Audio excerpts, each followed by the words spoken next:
All right, this is the market update for the 15th of December. I hope everyone's having a great month, and we are, because the news has actually been bad, but bad is good for us. And what I mean by bad is that labor number that we were anticipating for the jobs number actually came in at a negative 105,000 loss for the month of October. And they thought the unemployment rate would stay at 4.4. No, it popped up to 4.6. That's a big movement.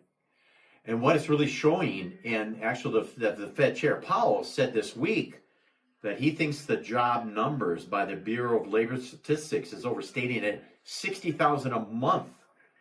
Too high. So if we're even at 20, that means we're actually starting to have a negative job growth. So if you look at the map, and I'll just say this, it goes like this.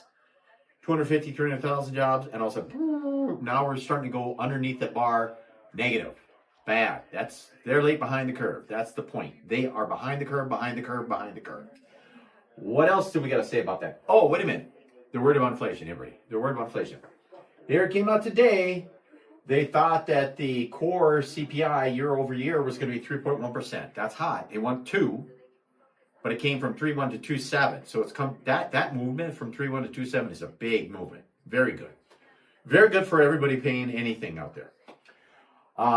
Year over year, okay, the core CPI, they thought it'd be 3%. So that 3.31 up there, well, that came in 2.6. That was even better than expected. That's a big movement. Now, I was listening to CEO of BlackRock this morning on CNBC, and he said their data, because he said that he wished the Fed would get data that's more real time, because their data is like 9 months behind. It's always lagging. What do you mean by that is the housing numbers are the rents and the housing costs they're seeing in that core, which is a big component of inflation, is dropped down to 1.6%. Remember, the Fed wants 2. That's below that. It's disinflationary. Why is it disinflationary? Because right now, with the rates being high, we're seeing a lot more properties listed. The people are struggling. They're selling because they have to. We're seeing a lot more actually pending foreclosures out there. That's moving up. That's alarming.